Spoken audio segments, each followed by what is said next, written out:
Alhamdulillah. So I'm with Suboor Ahmed here on Civilizational Thought channel, my new channel. And we're gonna discuss some things about science, philosophy of science, evolution, and some words, facts maybe. So I will just jump right in. My question is, how do we perceive the world around us, the tools that we are using to perceive our world, and do we use some assumptions to make that, there is something we perceive in the world, and we have some assumptions, and these assumptions and these perceptions come together? Does that necessarily lead to a truth, or that it can be misleading to us? What do you think? Okay, thank you for having me on your channel. I'm very excited. Just for the viewers who don't actually know, me and Bilal, we go back we probably met 2015. Yeah, 2015 we met when Hamza and me, we came down for a conference. So, Bilal, I ask you all, if you're watching this, make sure you subscribe to his channel. It's going to be great content. So just to dig into the first sort of question, what's really interesting about knowledge is that the more you know, the more you find out we're very ignorant. We actually know nothing. Just yesterday, there was a brother who's part of our team in Aira, and Alhamdulillah, he's a new brother who's actually joined us, and he's got a PhD from Oxford in immunology, right? So basically, biology is his field, and he's got a PhD. And he was telling me that a professor studied a molecule for 40 years at Oxford. For 40 years? And 40 one years, molecule. Right? One molecule. Okay. And he said to him, what was your conclusion? This is what the brother said to him. What was your conclusion? And he said to him, inconclusive. Inconclusive. Inconclusive, right? So, what it means, I learned that I don't know anything, yeah? Yeah, I mean, what's really amazing about knowledge is knowledge will make you humble. Yeah, of now, course. There's actually something they've studied in psychology which they call the Dunning-Kruger effect. I don't know if you've heard of that. The Dunning-Kruger effect. Dunning-Kruger effect. Yes, Dunning-Kruger, something like this is called, right? And it's basically the idea that people who have little knowledge of a topic, they're overly confident about that particular topic, right? Yeah. They've actually done studies on this. And what's really interesting is, you brought up the whole topic of how do we know, the assumptions behind certain things. A lot of people who are certain about things, they don't really know that topic in depth. So far what we're talking about sounds a bit abstract. So let me just give you an example. Yeah. I converse a lot of the times with atheists on the topic of Darwinian evolution. And what I've noticed is that the ones who are the most certain about this topic are the ones who know the least about this topic. Yeah, of course. When knowledge becomes less, then, there is a certain amount of knowledge we can take, maybe, you can say. Yeah. Then if we have 20% of the knowledge, then we fill the 80% of the gap with discussion.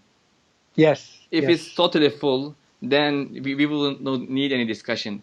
And if we are speaking with someone who knows 20%, then we look at him and we realize that he has the 20% and not the 80%.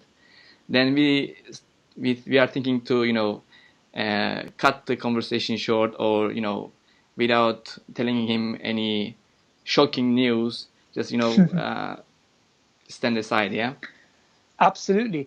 I'll give you a funny story, right? I was talking to this atheist in Speaker's Corner, and he was adamant, because with Darwin's theory, because that's what I love talking about, with Darwin's theory, I said to him, I mean, what's your because the way he believed in it was in the same way that we believe the earth goes around the sun. I mean, he was so convinced about it.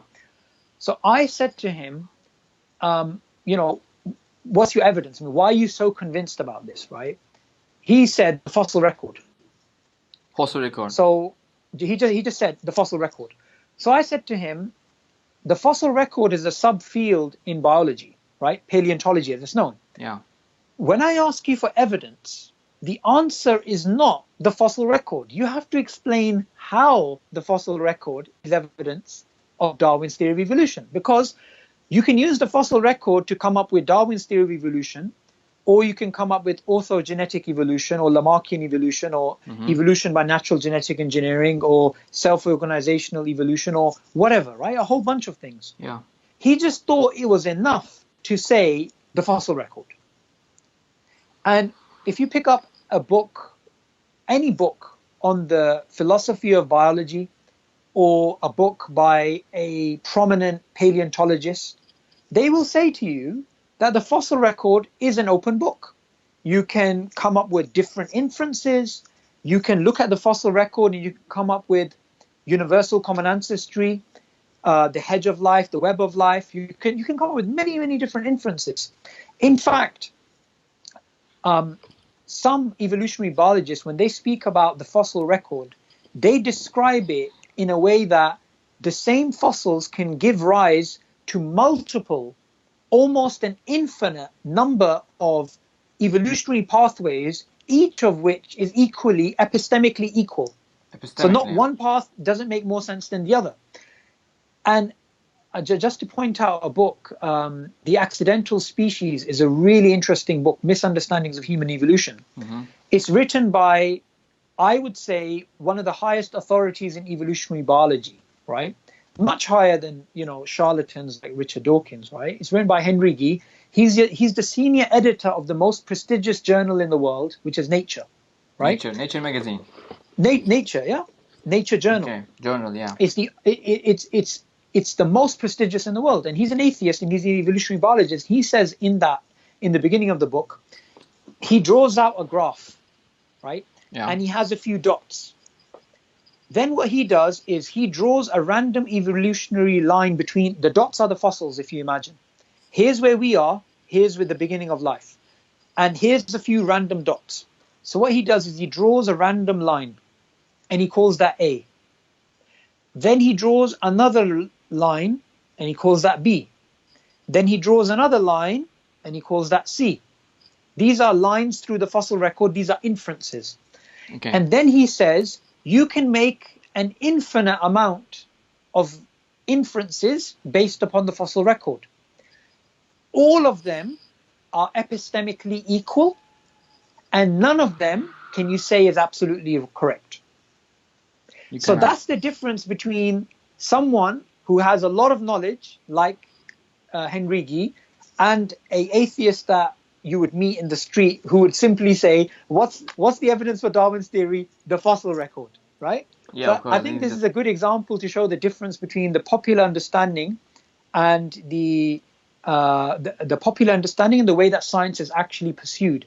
Because truth, with a capital T, is something that scientists and philosophers of science know is out of their reach.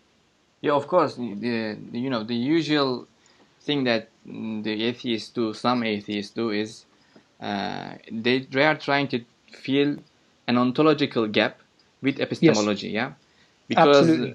all of the books written on Darwinism, Darwin's theory, or any scientific book is trying to fill a gap which is epistemologic. We are lacking this knowledge. Yeah, we lack this knowledge. So Absolutely. we need to fill this gap of epistemological knowledge and try to explain it. And it is not the fulfillment of that knowledge. It might be 99%, but there will always be 1% left. Yeah, right? Because it's not. Yes and no, because I wouldn't put percentages on it. I'm just giving an example. There will be always something missing because there might be. Yani. Absolutely, but I wouldn't put percentages on the sort of foundation of that science. The reason why I'm clarifying this is because sometimes people can get confused. I'm not talking about the foundation. I'm saying a particular theory that you have, that may be, like you said, 99%, and you always have that 1%, right? But in terms of the foundation, you cannot even give it a percentage, because fundamentally science is based upon a finite amount of data, and what you don't know is infinite. It's Yeah, of literally course. infinite. So I just wanted to clarify that so our viewers understand that when you said 99%, that's not referring to the ontological foundation of science. That's to do with a particular theory, and someone says, I'm sure about this by 99% for whatever reason. And you know, the other thing, Bilal, which is very important to understand, is that the beauty of science, this is the beauty of science, is that all of its conclusions can change. So when we explain this to the public, we're not challenging science. We're actually showing the very beauty of science is its conclusions can radically change. Yeah, because if it wouldn't, it would have become a dogmatic. Absolutely. Absolutely. You have to believe that this final assumption or final theory that is the big T with big T truth, and you cannot change it. This is the main thing You'll they are kill against. science. Yeah, the main thing they are against. The science is against. If there is a absolute truth, then Yep. you cannot do science. It should be Absolutely. more explorable. You should be going further every time. Yeah. Absolutely. And the other thing, Bilal, that you began off with, that we need to unpack is sometimes what people do, and I don't know if you've noticed this in Turkey when you're speaking to secularists or whoever, when you explain to them about science, this particular reality, which is agreed upon that it doesn't lead to truth, they sometimes have this attitude of throwing out the baby with the bathwater and saying, oh, what else do we have then? We can't know anything. And they get really upset. Yeah. And at this point, we have to explain to them, listen, don't be emotional about this, because we can still arrive at truth, because you and me, we both believe that we had, going back 100 generations ago, we had a grandmother. Yeah. Okay? That's not a scientific belief. That's based on logical deduction. Mm-hmm. We both believe currently that we are alive and we're speaking over Skype. Yeah. We both believe right now that Plato as a figure existed, and that, say, the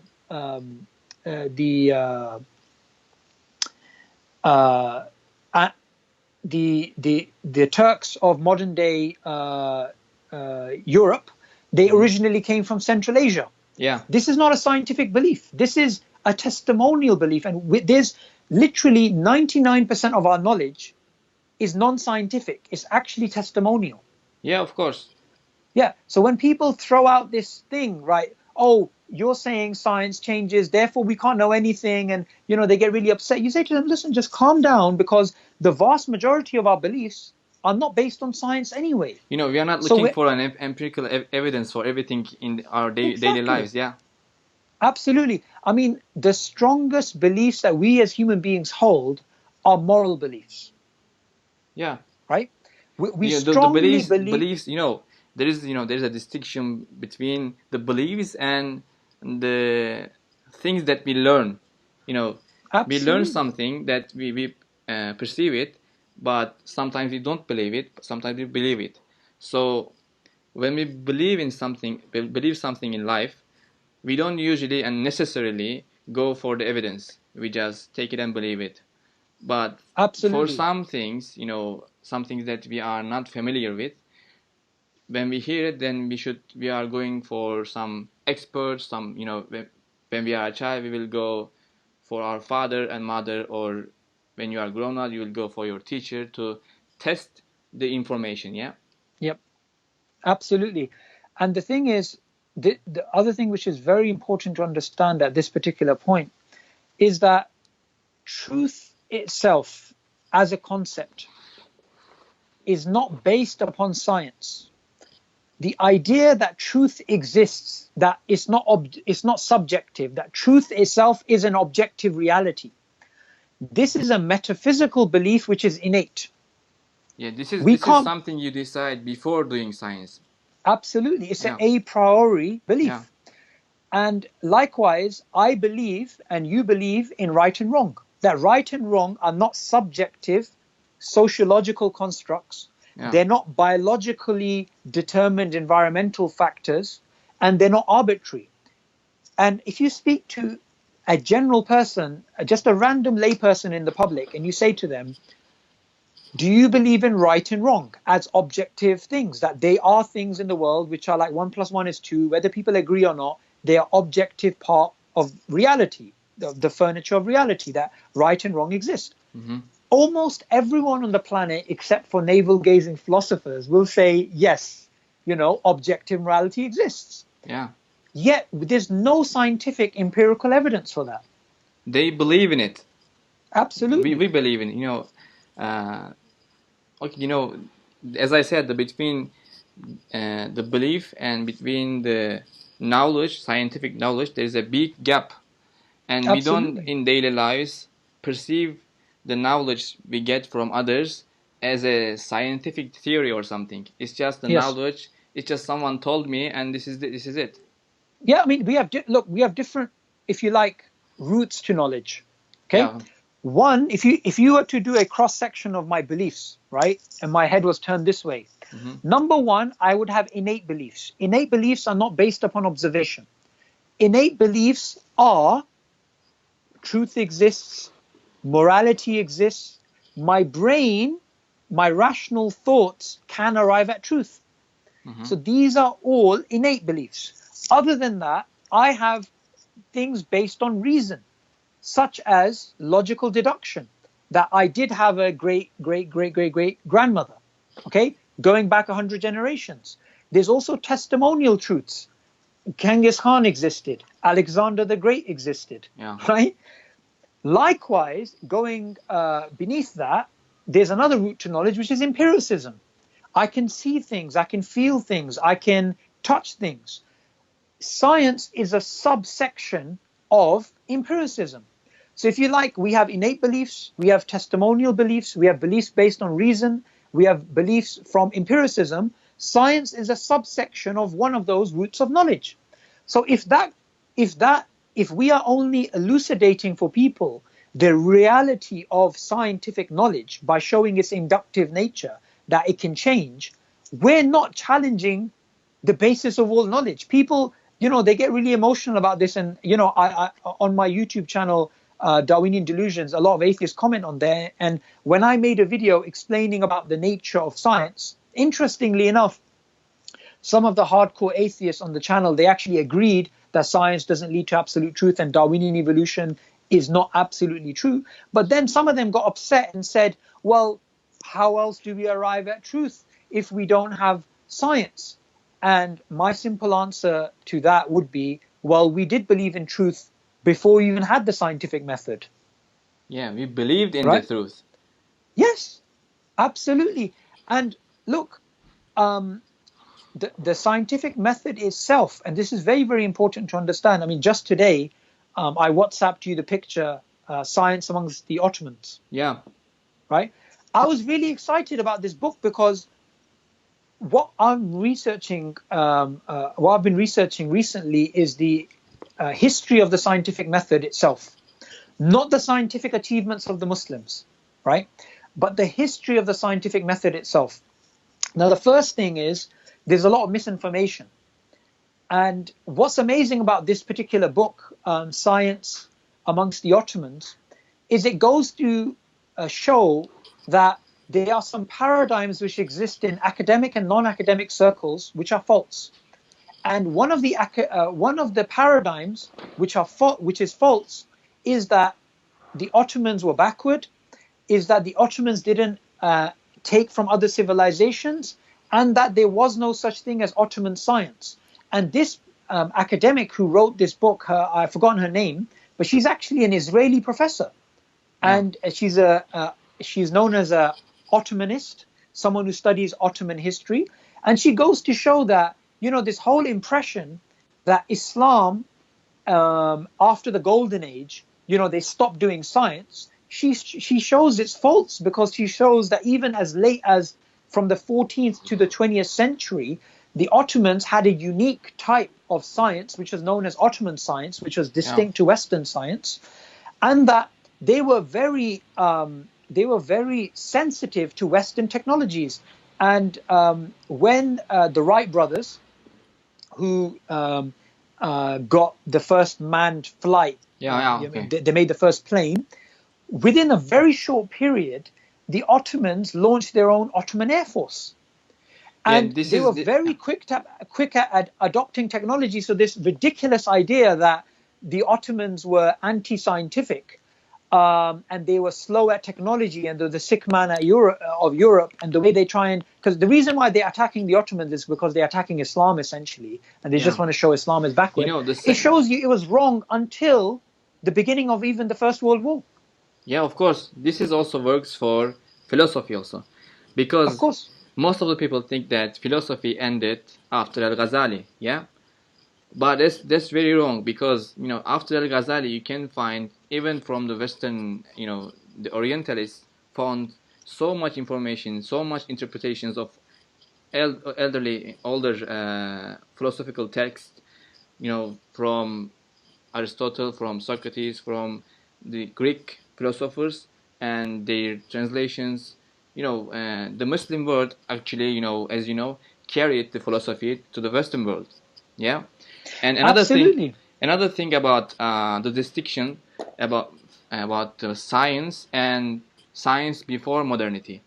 When we think about science, or when we talk about science, because we are using the same word, we are referring to the science beginning from the Thales, from the Greek times, yeah? But it is wrong. What we are talking about is the modern science, Yes. actually after the 14th century. So in Turkey, and I think in around the world, people don't use this distinction in their discussions. Absolutely When someone not. says science, we should ultimately and definitely understand the science after Descartes. Descartes. I don't know how to pronounce it. Yeah. No, that's fine, and you're absolutely right. And you mentioned Ghazali there. Yeah. Now, what's really interesting is, if you look at the works of, for example, The Beginnings of Western Science by David C. Lindbergh, or Pathfinders by Jim Al-Khalili, or Patricia Farah from, it's an Oxford University published book, Science of 4,000 Years.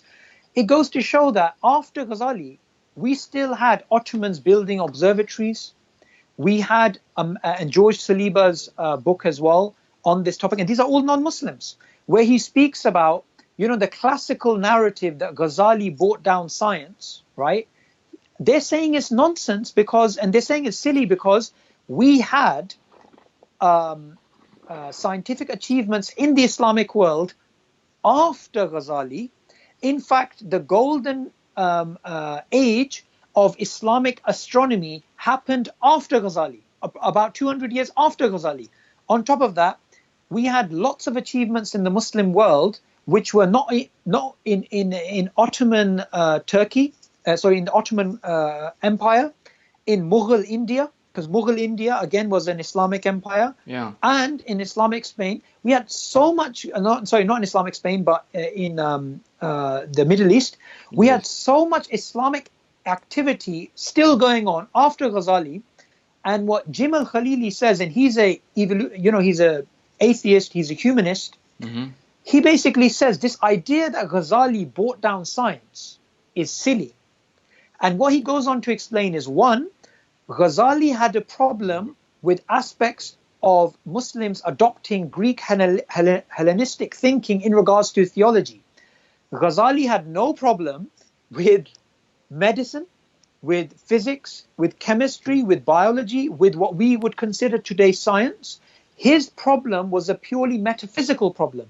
And we even had people like Ibn Taymiyyah after Ghazali who were involved in fiqh, was Islamic thought. Yeah. And what's really interesting as well is that there's a whitewashing of history, right? There's a whitewashing of history that, we just had this little golden age and then we didn't have anything after that. And in the new, I'm working on a new book to do with this particular issue. And when I was looking up, the exchanges between East and West, this was in the 18th century, right? We still had the the wife of the ambassador to the Ottoman Empire from the British. And she learnt that the Ottomans, what they were doing amongst their children, was that the Ottomans were getting their children together and giving them a weak form of a disease. I believe it was smallpox. Yeah. And the children were getting sick. And after 8 days, the children were feeling better. So what she did is she wrote a letter saying, I'm going to bring this technology back to Britain. So, you know, this whole even smallpox vaccination is something which was imported from the Muslim world into Europe, right? So this is very, very important, because the link between Islam and science is not incidental. As Patricia Farah says in her book, Science of 4,000-Year History, she says that Islamic beliefs, Islamic holy texts like the Quran and the Sunnah, they emphasize knowledge. And so in Islamic empire, it fosters education. And what we need to realize is that, number one, Muslims we took from the Persians, we took from the Indians, we took from the Greeks, we took from the Romans. And not only did we take their ideas, where we realize that there are people who may not believe what we believe, but they are intelligent people. Yeah. We did our best to help them, and we also accepted them and assimilated them into our infrastructure. So Sultan Bayezid II, when the Jews were expelled from Spain, he gave a decree to bring the Jews from Spain into the Ottoman lands and to use them as administrators, because they were very, very intelligent people. And he said to Ferdinand, the Christian ruler, he said, you have impoverished yourself and you have enriched me. With who? The Jews. Which goes to show what? In Islam, in Baghdad, when we had the House of Wisdom, it doesn't matter if someone was an atheist, because we had mulhidun, we had atheists. It doesn't matter if you were Jew, if you were Christian, if you were a Muslim. All that mattered was, do you have something of value? Because the Prophet Muhammad sallallahu alaihi wasallam, when he did the hijrah is where the calendar begins for Islam. He chose a disbeliever because that disbeliever had knowledge, and that disbeliever was a guide for them. Yeah, right? You know, in an hadith, he says, Rasulullah says that the wisdom is our last property. Allahu Akbar. You will get it wherever you find it. That's and the the basic. believer has a right to it. The believer has a right to it. And we didn't have no complex about this issue. You know, again, the distinction between science and modern science. We are actually against the ideology of modern science, the philosophy behind the modern science, the popular understanding. The popular understanding. Yeah. You know, not the way it actually is. Yeah, modern science gives us some, calculations, technical advancements. This is not something we are against, but the philosophy behind the modern science, the process beginning with Martin Luther, and it goes to translation of the Bible, and the religion becomes, untrustworthy, and they say science will go on and defeat the religion. This is the clash. And you know what happened in the Western world, not in the Muslim world. Not in the Muslim world. And the other thing, Bilal, sorry to interrupt you, but I want you to make this point before I forget. It's the pseudo philosophy of science, right? Yeah, of course. Because Ibn al-Haytham, who existed 1,000 years ago, he believed in what we call today positivism, or a type of methodological naturalism, which is that physical effects have physical causes. And according to mainstream secular academics, they have recognized that the inductive experimental scientific method as we know it today came from him, which is why he is sometimes called the first modern scientist. Yeah, and he existed before 1,000 Roger years Bacon, ago. Yeah. Roger Bacon wrote a summary of Ibn Haytham's work, optics, and that was translated all over Europe. Now, one thing which is really surprising, right? And just today I was flicking through this book. This book is a book on the philosophy and the history of science. It's like a summary. It's a very popular book on Amazon. It's called Philosophy of Science by Mel Thompson. It's Teach Yourself series. And this Teach Yourself series, these are books which are sold by the millions across the world. It's a very popular book in the Western world. And you know what's really interesting, Bilal, about this book? It goes to explain the history of the scientific method. It starts off with the early Greeks, Aristotle, Plato, Archimedes, and whatnot. Yeah. Then it goes straight to medieval Europe, as if nothing happened in between. Yeah, of course. That's the way Even though yeah. the modern, and what happens is this, right? They link the modern inductive method of science, because the Greeks didn't do experimentation to the level that we do them today. That experimental, the falsification and the scrutiny and these things, right? They link it back to Copernicus, because Copernicus challenged Ptolemy. Yeah. Right? Before, what scientists used to do was scientists used to reconfirm, these were proto-scientists, reconfirm Ptolemy. So when they looked into nature, they weren't trying to falsify, they were trying to reconfirm the Greeks. Now, they love Copernicus because Copernicus challenged Ptolemy, who existed a long time ago. But the interesting thing, which Patricia Farah points out in her book, Science: A 4,000-Year History, is Eurocentric historians or Eurocentric studies have been telling us that, you know, Copernicus came along and he challenged Ptolemy. She explains, actually, no, it was the Islamic scientists hundreds of years before who already challenged Ptolemy. And Ibn Haytham he actually wrote a book called Doubts About Ptolemy, and he existed hundreds of years before Copernicus. The Muslims were already using the inductive method, and they were trying to falsify something which is attributed to the early modern Europeans. So what we face today is a Eurocentric whitewashing of history. Yeah, of course, definitely. They actually disrespected the effort of Muslims for hundreds of years, translating the original Greek language to Arabic, and then Arabic to Latin, and then they took it and they said there is no source of this, and we just took it from the Greeks, and this is all the science we have. None, there is no one in between. This is crazy.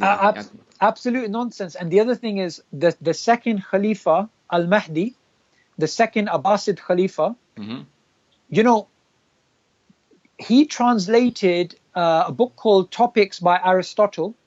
And this is in David C. Lindbergh's book, The Beginnings of Modern Science. So the second Abbasid Khalifa, he translated that book to evangelize, to give da'wah to, non-Muslims, and to basically for argumentation. So this particular translation, one of the earliest translations that was done by the Abbasids, was done particularly for the intention of evangelizing. Now, what does that go to show you? That goes to show you that Islam and its relationship with the translation movement, with the achievements of Islam, is not incidental, but it's because of Islam. And the way to summarize this, right? I mean, we began off with truth and science, and but the way to summarize the Islamic achievements, it's a caricature to say that Muslims did this and Muslims did this and Muslims did this. This is an invention. This is an invention. If you want to categorize what the Muslims did for the world, not just the Western world, you can categorize it into three broad categories. Not just what we invented or what breakthroughs we made, but three particular areas. Number one, we gave the world the modern scientific method through Ibn Haytham. Number two, we gave the world a form, a syllabus, a methodology of education through universities. The first university was in Fez in Morocco. And the syllabuses of the Western world, Oxford, Cambridge, Bologna in Italy, the first universities in Western Europe, these universities came 240 years after the first university in Fez. right? Yeah. So they not only took the modern scientific method from the Muslims, they also took the way that you actually teach, universities. Yeah, Number the system three of madrasa, is, and yes, system of actually, madrasa, right? And those madrasas were universities because they taught astronomy, Quran, maths, physics, everything, right? The third thing is the achievements that we actually made. Now, those achievements is the only thing which people know about because 101 inventions and all the rest, right? yeah, But that's the tip of the iceberg. The reality is the greatest gift the Muslim world is given is the scientific method itself in terms of not the proto-science which existed before Ibn Haytham, but the inductive experimentation, the systematic forms of falsification, that and the very way, the way that you actually educate. yeah. You know, And these this are things was which the public doesn't know. the public doesn't know. Also, this was not for the belief that everything can be explained through materialistic views. This Yes. was just a methodology of, you do things with materials. This is only for this world, actually. Yeah. This is not This about wasn't ontology. absolutely. And this is the problem. You see, Ibn Haytham, Ibn Taymiyyah, Ghazali, we our giants in our history, they understood the difference between methodological naturalism and philosophical naturalism, Yeah. right? Today is conflated as the same thing. And the other thing which I wanted to add, because I think this is very important, there are so many contentions that are brought up when it comes to the scientific history and Islam. One of the most ridiculous contentions, which inshallah in the book called Failed Hypothesis, which we're going to be releasing in February 2018, inshallah, we're going to be publishing that. We're going to be explaining that this ridiculous idea that so-called heretics, right? Ibn Sina, Arabi, Ibn Rushd, and, all these people that they claim are heretics, right? That weren't exactly orthodox. They try and claim these are the people who were doing the real work and nobody else was, right? So it wasn't even the proper Orthodox Muslims.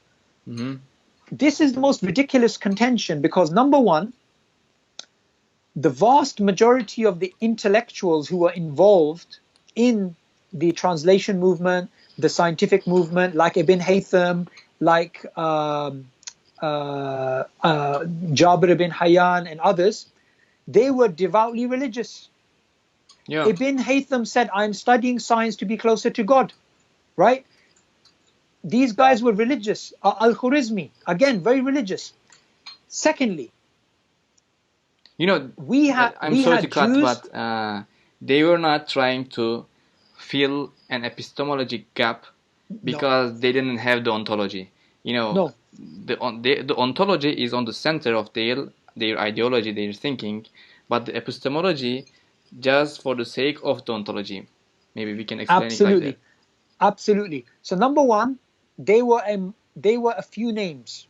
Secondly, we had in the Islamic Empire, we had atheists, like people who don't believe.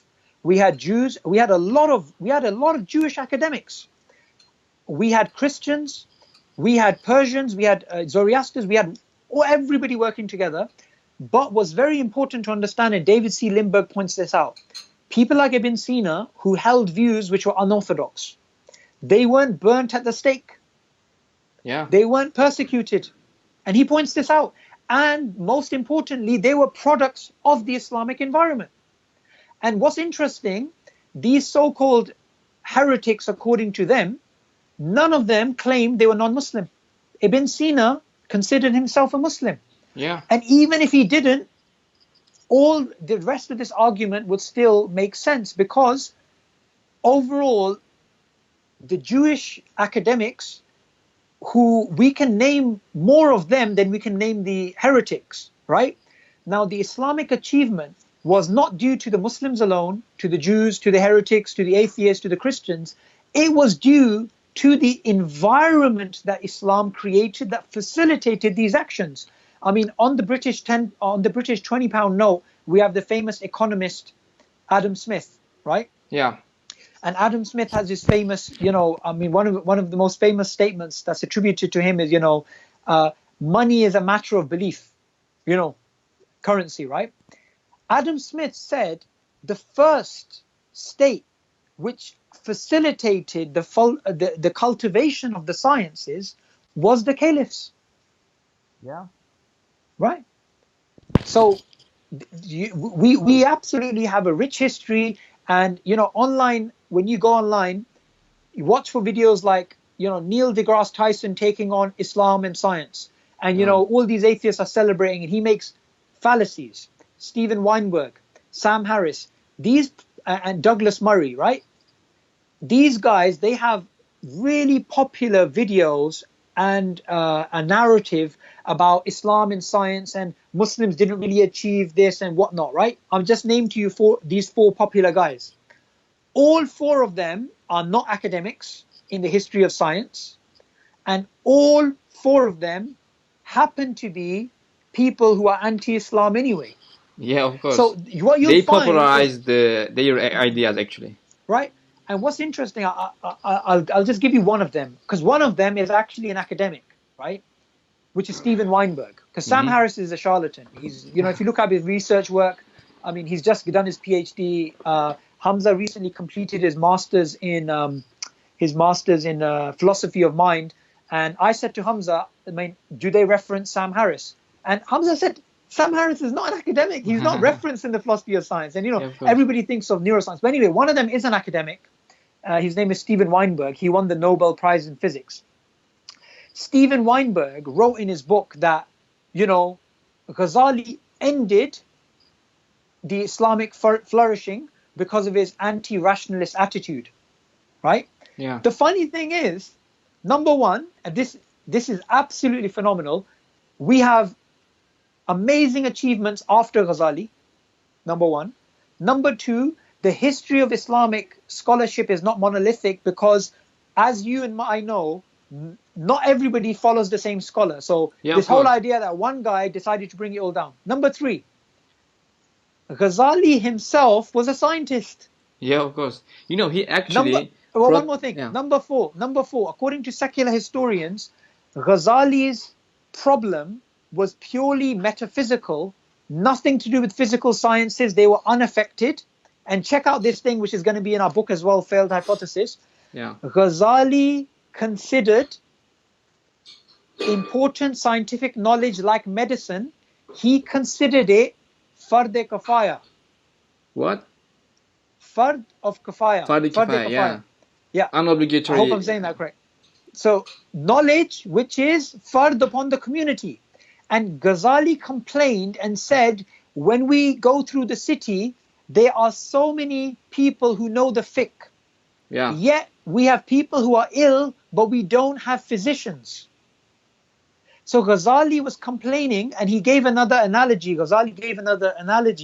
That it's like when the Muslims are thirsty, they can't eat books or something like this, right? Yeah. Ghazali complained there wasn't enough people doing science, and he called medicine fard-e kifaya. Now, fard-e kifaya, for those viewers who don't know, itikaf in the mosque in Ramadan is fard-e kifaya. It's actually a sin on the community if a section of it doesn't do it. Yeah. Yeah. So it goes to show you this whole Stephen Weinberg's nonsense about Ghazali brought down science. And, if you go to the YouTube channels where they're talking about Ghazali taking down science, Neil deGrasse Tyson's talking about it, Sam Harris talks about it in his podcast, these atheists are getting aroused. They're getting so happy. Yeah. It's Muslim achievements are, and it just shows you how pathetic they are. Because as I challenge atheists in Speaker's Corner and elsewhere, I say to them, what have you done for science? You didn't come up with a method, right? Yeah. Most of the scientific achievements that were done prior to, the last 30, 40 years were done by Muslims or Christians, right? Thirdly, the scientific method itself wasn't the modern scientific method. It was actually Ibn Haytham. It was not an atheist. Yeah. In fact, and here's the thing, and I'm sorry I'm getting a bit passionate, yeah? But Bilal, here's the thing. In Islam, we have a spiritual belief which facilitates science. And wallahi, I swear by Allah, No atheist can say that they have this. And let me just tell you this. Our Prophet Muhammad sallallahu alaihi wasallam, he said, every disease has a cure, so search for the cure. Okay? Allah has not sent down a disease except He sent a cure. Now, the belief that there is a cure to cancer, to leprosy, to every single disease in the world, this is a metaphysical belief. And led us to search. Exactly. Yet, no secular ideology can give you that metaphysical belief. Yeah, of course. You know, one more That's thing a challenge. Coming back to Al-Ghazali, one more thing about him is, he actually, you know, if we have this perspective, I think we can clear out a lot of things. He actually wrote his books, some of his books, to protect religious beliefs from wrong scientific beliefs, and to protect the science from the religion. What I mean is, it is not religion gives bad effects to science or something. It is that you should not mix religious beliefs with scientific methodologies. There is a distinction between them. You can do science for your religion, like for the sake of God, but you cannot do religion for the sake of science. This is different. This is backwards, yeah? So Ghazali said that your central view of the world should be ontological, should be based on your beliefs. And then after that, when you have that, you can go and do science with having these beliefs without mixing them together. That's basically the one great thing that Al-Ghazali did, because in his time, people were mixing the philosophical assumptions, philosophical views with religious truths. Because religion has some facts in it that cannot be changed, and when philosophy comes into these issues and asks the same questions about religion, philosophy can answer any way it wants, but religion cannot answer any way it wants. Religion should look for the Sunnah, the Quran, the practice of Sahaba, practice of Rasulullah sallallahu alaihi wasallam. There is some rules, there is some methodologies of religion itself, in itself. Not outside religion, inside religion. We have our own methodology of achieving knowledge. But science has its own methodology of achieving knowledge. So if we apply science's methodology to religion, it's not right. And if we apply religion's methodology to science, it's not right. This is the one thing Ghazali did. And this has got to do with a simple principle, right? A pencil is used for writing. Yeah.